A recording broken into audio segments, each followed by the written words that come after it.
ভিলদের সর্দার 5টি গিনি এবং 2টি ঘড়ি মেঝের উপর রেখে, এমনকি তাদের অস্ত্রশস্ত্রও ফেলে রেখে বিষণ্ণ বদনে শূন্য হাতে ফিরে যেতে লাগল। মহান্তজি মহাত্মার পদতলে পড়ে সাশ্রু নয়নে প্রার্থনা জানালেন, ভগবান, এই ভিল লোক বড়ই অভাবী, অভাবের তাড়নায় লুটপাট করে। আপনি দয়া করে এদেরকে আটাগুলি নিয়ে যাবার অনুমতি দিন। বনে জঙ্গলে হিংস্র সাপদের সঙ্গে লড়াই করে এদেরকে বেঁচে থাকতে হয়, কাজেই তাদেরকে অস্ত্রশস্ত্রও নিয়ে যেতে আজ্ঞা দেওয়া হোক। মহাত্মা মাথা নেড়ে সম্মতি দিতেই ভিলরা আটা এবং তাদের অস্ত্রশস্ত্র কুড়িয়ে নিয়ে মন্দিরের পিছন দিকে নেমে গিয়ে পেন্ড্রার দিকে চড়াইয়ের পথ ধরল। মহাত্মাও দ্রুত মন্দির থেকে নেমে তাদের পেছনে পেছনে যেতে লাগলেন। আমরা করজোরে বারান্দায় দাঁড়িয়ে দেখলাম, তাকে পিছন ফিরে দেখতে পেয়েই ভিলরা ঊর্ধ্বশ্বাসে দৌড় লাগালো। করপাত্রীজি অনেকখানি চড়াইয়ের পথে উঠে গিয়ে হেঁকে বললেন, সামকা বখত ভেট হোগা, অভি আরাম করিয়ে। কোটেশ্বরের মন্দিরে এখন পরিত্যক্ত রণক্ষেত্রের দৃশ্য। যে কেউ বাইরে থেকে এসে এখানকার অবস্থা দেখলেই বুঝতে পারবে যে কিছুক্ষণ আগেই এখানে খণ্ডযুদ্ধ হয়ে গেছে। আমাদের জিনিসপত্র সব এলোমেলো ছড়ানো ছিটানো অবস্থায় পড়ে আছে। ইতস্তত বিক্ষিপ্ত কম্বল, কৌপিন, ঝোলা ইত্যাদি আমরা যে যার গুছিয়ে নিতে ব্যস্ত হলাম। আমাদের দলে যে 2জন পণ্ডিত ছিলেন, তাদের মধ্যে একজন আয়ুর্বেদে বিশেষজ্ঞ। তাঁর ঝোলাতে কিছু শুকনো লতাপাতার শিকড় ও বটিকা ছিল। তিনি আঘাতপ্রাপ্ত প্রত্যেককেই একটি করে বটিকা সেবন করিয়ে 2জন নাগাকে সঙ্গে নিয়ে বনের ধারে চলে গেলেন কিছু লতাপাতা খুঁজতে। যাঁরা কোনো বিশেষ আঘাত পাননি, তাঁদের 5জনকে মন্দিরে রেখে মহান্তজি আর সবাইকে নিয়ে গেলেন নর্মদায়। সবাইয়ের সঙ্গে আমিও স্নান করে এলাম। সকলেই বলছেন গায়ে হাতে প্রচণ্ড ব্যথা। ভিলদের লাঠির ঘায়ে সকলেরই গায়ে হাতে, কারো বা পায়ে কালশিটে দাগ পড়েছে। অনেকে খুঁড়িয়ে হাঁটছেন। স্নান করে এসেই মতীন্দ্র ভোগ নিবেদন করতে মন্দিরে ঢুকলেন। ইতিমধ্যে সেই পণ্ডিত কবিরাজও হাজির হলেন এক বান্ডিল পাতা হাতে করে। তাঁর সাথী 2জন নাগার হাতেও 5 বান্ডিল একই ধরনের পাতা। যে ভিলটাকে আমি ও মতীন্দ্র ত্রিশূলের ঘা মেরেছিলাম, তার শরীর হতে খুবই রক্ত ঝরেছিল। সেই রক্তের দাগ পড়েছিল মন্দিরে। আমরা স্নান করে এসে সেই রক্তের দাগ ধুয়ে মুছে সবাই খেতে বসলাম। তখন বেলা 4:30। কোনো মতে খাওয়া সেরে আমরা গায়ের যন্ত্রণার চোটে বসে বসে উহ আহ করতে লাগলাম। কবিরাজ মশাইয়ের নির্দেশে তাঁর সংগৃহীত পাতাগুলি মন্দিরের মেঝেতে ছেঁচে প্রত্যেকের আঘাতপ্রাপ্ত স্থানে লাগানো হলো। ওই পাতাগুলি আমাদের বাংলাদেশেও প্রচুর পরিমাণে দেখেছি। তার নাম আয়াপান। আমাদের দেশেও এগুলি রক্তরোধক ভেষজ রূপে ব্যবহৃত হয়। আমরা বসে বসে করপাত্রীজির অপার করুণার কথা স্মরণ ও আলোচনা করছিলাম। মহান্তজি অশ্রু বিসর্জন করতে করতে বলতে লাগলেন, আজ মহাত্মার আবির্ভাব ঘটতে বিন্দুমাত্র দেরি ঘটলেই মতীন্দ্র ও শৈলেন্দ্রকে হারাতাম। বিপদ বারণ মহাদেবের মহিমা আজ আর একবার প্রত্যক্ষ করলাম। তাঁর সংকটনাশন নাম সার্থক। এই ঘোর কলিযুগেও যে দেবতা সারা দেন, আর্তকে রক্ষার জন্য সহসা প্রকট হন, মন্দিরের মধ্যে করপাত্রীজির বিস্ময়কর দিব্য আবির্ভাবই তার প্রমাণ। আমরা সাধন ভজনহীন বলে আশুতোষ আমাদের পরিচিত সাধুর দেহ নিয়ে আবির্ভূত হয়েছিলেন। সাধন সম্পদ ও প্রকৃত ভক্তি থাকলে তাঁর স্বস্বরূপের আবির্ভাবও আমরা দেখতে পেতাম। জয় কোটেশ্বর, জয় মা নর্মদা। সন্ধ্যা হয়ে আসছে দেখে লক্ষণ ভারতীজি আরতির আয়োজন করতে গিয়ে দেখেন পঞ্চপ্রদীপ ও তুলার বান্ডিল কোথায় যে লুটেরারা ফেলে দিয়ে গেছে তা পাওয়া যাচ্ছে না। তার বাঁ হাতের বাহু খুব ফুলে উঠেছে। অপর 2জন নাগা খুঁজে দেখতে লাগলো সিঁড়ি ধাপের 2 দিকে। 2টো ঘিয়ের শিশিও উধাও, কর্পূরও নাই। তুলা, কর্পূর, ঘিয়ের শিশি সবই পরে দেখা গেল দলা পাকানো হয়ে পড়ে আছে মন্দির থেকে অন্তত 50 ফুট দূরে। সব নষ্ট হয়ে গেছে। আরতি আর হবে না। দেখতে দেখতে অন্ধকার নেমে এলো। কোটেশ্বর বা হাপেশ্বরের জঙ্গলে পরিক্রমা করতে করতে আর যেসব শিব মন্দির চোখে পড়বে, সেখানেও আরতি করা বা মা নর্মদার আরতি করা আর সম্ভব হবে না বলে মহান্তজি খুব বিমর্ষ হয়ে পড়লেন। এমন সময় শোনা গেল হর নর্মদের ধ্বনি। নর্মদার ঘাটের দিক দিয়ে আসছেন করপাত্রীজি। গতকাল অকাল বাড়াতে যেমন দেখেছিলাম, আজও দেখছি স্নান করে তিনি এলেন। তার গা থেকে জল গড়িয়ে পড়ছে। এসেই তিনি নমো নারায়ণায় বলতে বলতে আমাদের মাঝখানে বসে পড়লেন। মহান্তজি সহ আমরা সবাই দাঁড়িয়ে উঠে আবাহন জানালাম আমাদের এই বিপদের বন্ধুকে। মহান্তজির সঙ্গে গলা মিলিয়ে করজোড়ে আমরা তাঁর বন্দনা করতে লাগলাম। ওং ধ্যেয়ং সদা পরিভবগ্ন মভীষ্ট দেহং তীর্থাস্পদং বিপন্নানং সদা শরণ্যম ভূত্তার্থিহং প্রণতপাল ভবাব্ধিপূতং বন্দে মহাপুরুষ তে চরণারবিন্দম। শরণাগতের পালক হে মহাপুরুষ, তুমি ইন্দ্রিয় গ্রামের তাড়না ও কুটুম্বাদির অধীনতা নাশক, সর্বাভীষ্ট পূরণকারী, তুমি আমাদের সর্বদাই ধ্যানযোগ্য। তীর্থমাত্রের আশ্রয়স্বরূপ বিপন্ন ভক্তদের দুঃখ নাশকারী হে মহাত্মন, ভব সমুদ্রের তরণী স্বরূপ তোমার চরণ কমলকে আমরা বন্দনা করি। বন্দনা করে আমরা সকলেই সাষ্টাঙ্গে প্রণতি জানিয়ে তাকে ঘিরে চুপ করে বসে রইলাম। মহাপুরুষও নীরবে বসে রইলেন। অন্ধকারের মধ্যে বসে থেকে থেকে সেই অখণ্ড নীরবতা ভঙ্গ করার জন্য আমি শেষ পর্যন্ত তাকে বিনম্রভাবে একটা প্রশ্ন করে বসলাম। তিনি কোনো উত্তর দিলেন না। আবার সেই শ্বাসরোধকারী অখণ্ড নীরবতা। কোথা থেকে যেন সুগন্ধ ভেসে আসছে। ভাবলাম কাছেই জঙ্গল, জঙ্গলে সুগন্ধি বনফুলের অভাব নাই। সেই গন্ধই হয়তো ভেসে আসছে, কিন্তু গন্ধ ক্রমশই উগ্র থেকে উগ্রতর হচ্ছে। এই রকম অভূতপূর্ব পুষ্প সৌরভ এর আগে কোথাও পাইনি। সবাই দেখছি শ্বাস টেনে টেনে ঘ্রাণ নিচ্ছেন। ঘ্রাণের মাদকতাতেই মত্ত ছিলাম। হঠাৎ দেখলাম মহাপুরুষের শরীর ঘিরে জ্যোতির ছটা পড়েছে। সেই ছটা দেখতে দেখতে বেশ উজ্জ্বল হয়ে উঠল। আমি সাহসে ভর করে আবার জিজ্ঞাসা করলাম, মহারাজ, যোগ সিদ্ধির পূর্বভাবী লক্ষণ কি কি, দয়া করে বলবেন কি? কৃপা করে আমার এই পরিপ্রশ্নের উত্তর দিলে আমি কৃতার্থ বোধ করব। এইবার তাঁর শরীর কিঞ্চিত কেঁপে উঠল। তিনি ধীরে ধীরে উত্তর দিতে লাগলেন, क्यों तुम तो तुम्हारा पिताजी का पास श्वेताश्वतर उपनिषद अच्छी तरह से मनन किया है। श्वेताश्वतर उपनिषद का द्वितीय अध्याय में एकादश द्वादश त्रयोदश मंत्र में इसका जिक्र है। এই সময় একটা জিনিস আমাদের সকলেরই চোখে পড়ল। তিনি কথা বলতে শুরু করতেই তাঁর শরীরকে ঘিরে যে জ্যোতির ছটা প্রকট হয়েছিল তা অন্তর্হিত হলো। অন্ধকারের মধ্যে তাঁর দেব শরীর অস্পষ্ট হয়ে উঠল। তিনি জলদ গম্ভীর কণ্ঠে বলতে লাগলেন, যোগাভ্যাসকালে ব্রহ্মের অভিব্যক্তি সূচক তুষার ধূম, সূর্য, বায়ু, অগ্নি, খদ্যোত, বিদ্যুৎ, স্ফটিক ও চন্দ্র এই সকলের রূপ ব্রহ্ম সাক্ষাৎকারের পূর্বে নিমিত্ত স্বরূপ প্রথমে আবির্ভূত হয়। নিহার ধূমার্কা নীল নালানাং খদ্যোত বিদ্যুৎ স্ফটিক শশিনম এতানি রূপানি পুরস্বরানি ব্রহ্মণ্য বিভক্তি করানি যোগে। অর্থাৎ প্রথমে তুষার প্রভার ন্যায়, পরে ধূম প্রভার ন্যায়, তারপর সূর্য প্রভার ন্যায় চিত্তবৃত্তি হয়। পরে বাহ্যবায়ুর মতো প্রবলভাবে সংক্ষুভিত হয় এবং তারপরে অগ্নির ন্যায় অত্যুষ্ণ হয়ে ওঠে। কখনো খদ্যোৎখচিত আকাশমণ্ডলের মতো মনে হয়, কখনো বা তা বিদ্যুতের মতো উজ্জ্বল হয়, কখনো স্ফটিকের মতো, আবার কখনো বা চন্দ্রবৎ সমুজ্জ্বল হয়। ওই সকল ক্রমে ক্রমে প্রকাশিত হলে বুঝতে হবে যোগ সিদ্ধির পথে সাধক এগিয়ে যাচ্ছেন। পৃথ্বী অফ তেজ অনিল অখে সমুত্থিতে পঞ্চাত্মকে যোগ গুণে প্রবৃত্তে নতস্য রোগো ন জরা ন মৃত্যুহু প্রাপ্তস্য যোগাগ্নিময়ং শরীরম।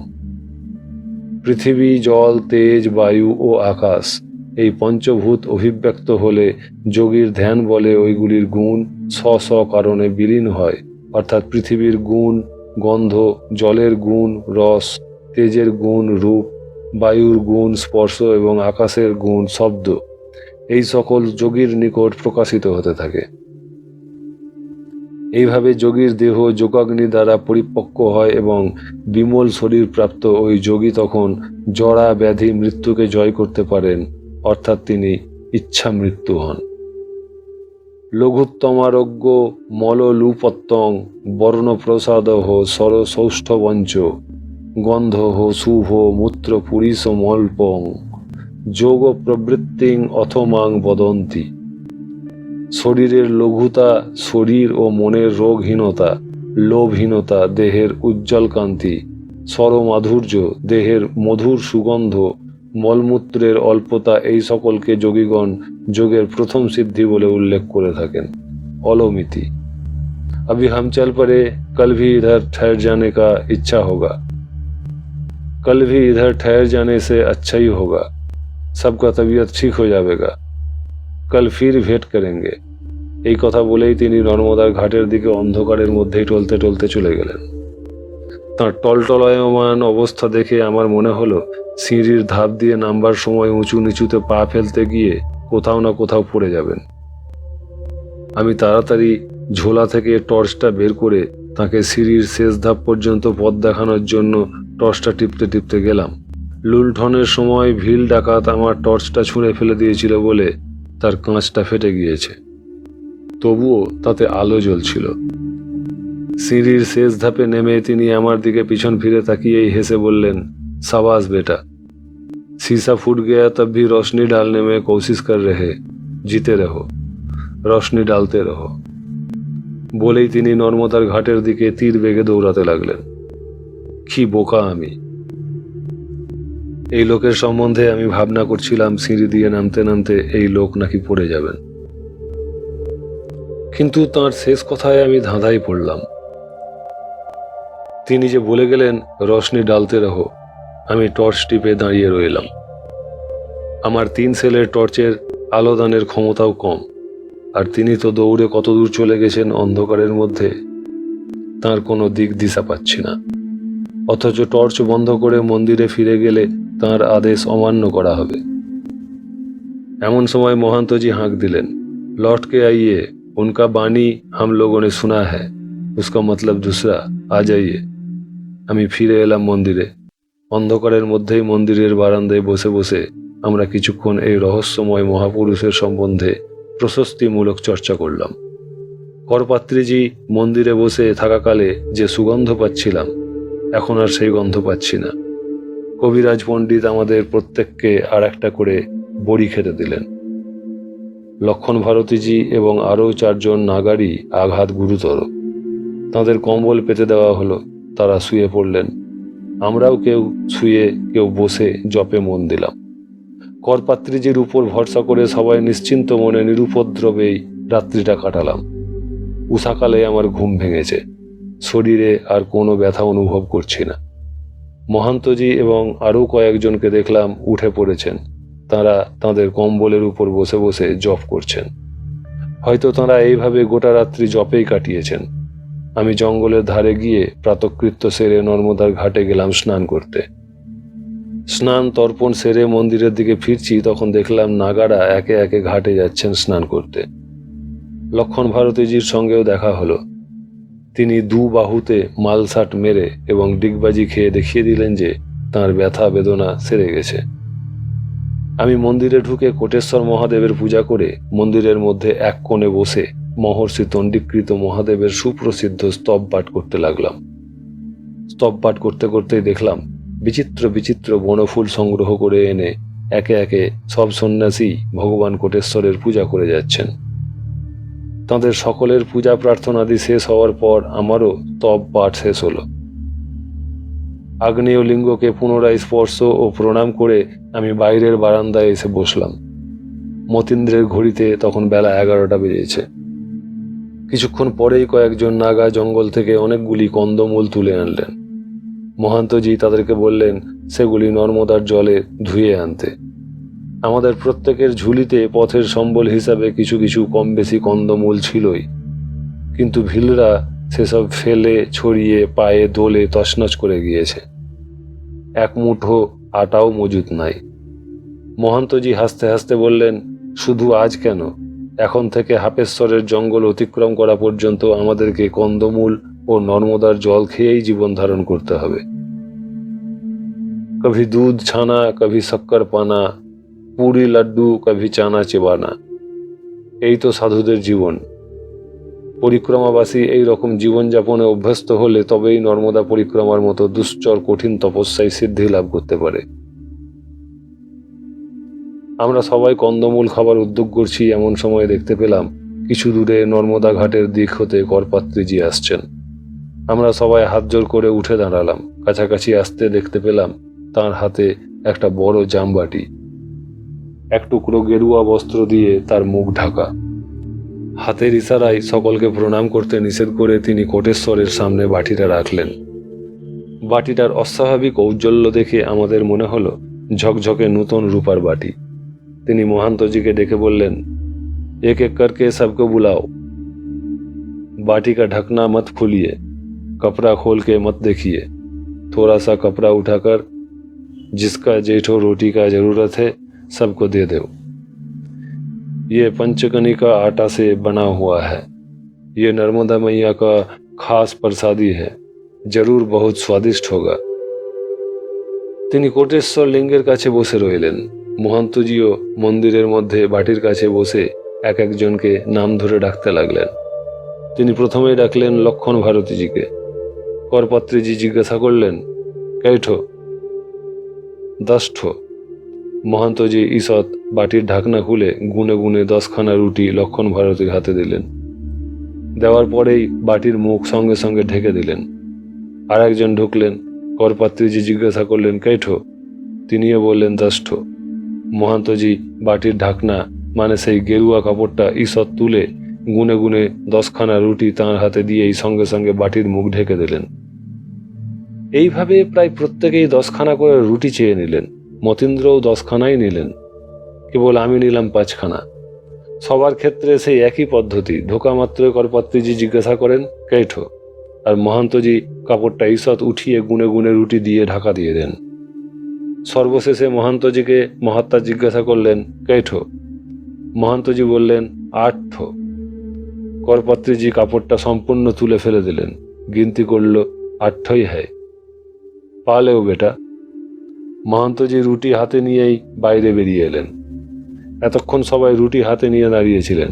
মহান্তজি খেতে আরম্ভ করতেই আমরা সবাই খেতে আরম্ভ করলাম। পঞ্চকণিকার এই রুটি খেতে সত্যই খুব স্বাদিষ্ট। সবার খাওয়া শেষ হলে করপাত্রীজি মহান্তজিকে বললেন, जाओ बेटा, ये बर्तन और कपड़ा नर्मदा में डुबा कर आइए, मैया का चीज मैया को दे दो। মহান্তজি বাটি এবং কাপড়ের টুকরো হাতে নিয়ে নর্মদাতে গেলেন। সেই সময় বাটিটি দেখে বুঝলাম বাটিটি সত্যই রূপার। তাতে বড় জোর 1 সের জল ধরবে। যে সাইজের রুটি আমরা খেলাম তা সেই বাটিটিতে বড় জোর 15-16খানা ধরবে। কিন্তু আমরা 30 জন লোক গড়ে 10খানা করে রুটি খেলেও প্রায় 300খানা রুটি ওই বাটি থেকে বেরিয়ে এসেছে। এই অবিশ্বাস্য ঘটনা আমাদের সকলেরই চোখের সামনে ঘটল। ধাবরী কুণ্ডেও একদিন একলিঙ্গ স্বামী তার কমণ্ডলুতে পরপর হাত ঢুকিয়ে প্রায় 300টি ফল 300 জন লোককে দিয়েছিলেন। এরকম অত্যাশ্চর্য ঘটনাকে আমরা মিরাকল বলে সহজে উড়িয়ে দিতে পারি, সব জানতার ভান করে খুবই লঘু দৃষ্টিতেও দেখতে পারি, কিন্তু তাতে ওইসব প্রত্যক্ষ ঘটনার কার্যকরণ ব্যাখ্যা হয় না। একাধিকবার ওই রকম ঘটনা চোখের সামনে ঘটল বলে ম্যাজিক বা হাত সাফাইয়ের খেলা বলে বালখিল্যের হাসি হেসে খুঁতকারে উড়িয়েও দিতে পারছি না। আমরা স্তম্ভিত হয়ে বসে রইলাম। কারো কোনো বাক্যস্ফূর্তি হলো না। করপাত্রীজি সহসা শিবের ঘর থেকে বেরিয়ে হাম যারা আতে হ্যাঁ বলে চলে গেলেন নর্মদার দিকে। তিনি চলে যেতে আমরা কেউ মন্দিরের বারান্দায়, কেউ বা মন্দিরের পিছনে বিভিন্ন গাছের ছায়ায় কম্বল বিছিয়ে বিশ্রাম করতে লাগলাম। আমি তো ঘুমিয়েই পড়লাম। বেলা 5টা নাগাদ আমার ঘুম ভাঙল। প্রায় 6টা নাগাদ আমরা দেখতে পেলাম করপাত্রীজি মন্দিরের দিকে আসছেন। যথারীতি তার গা থেকে জল ঝরে পড়ছে, তার মানে তিনি এইমাত্র স্নান করে উঠে আসছেন। এসেই শিবের ঘরে ঢুকে বসে পড়লেন।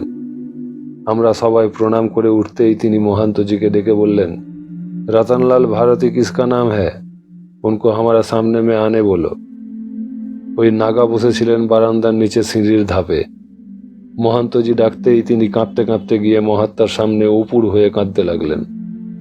আমরা এর কারণ কিছু বুঝলাম না। ঘটনা কোন দিকে গড়ায় তা জানার জন্য অধীর আগ্রহে অপেক্ষা করতে লাগলাম।